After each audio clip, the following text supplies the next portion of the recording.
Waverley, South Yorkshire. Waverley is a civil parish in the Metropolitan Borough of Rotherham in the southeastern part of the county of South Yorkshire, England. It is situated about 140 miles north of London, 3.52 miles from Rotherham town centre and 3.96 miles from Sheffield City Centre. The parish was formed on 1 April 2019 from parts of the parishes of Catcliffe and Orgreave.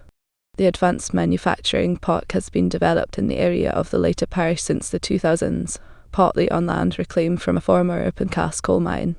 Transportation.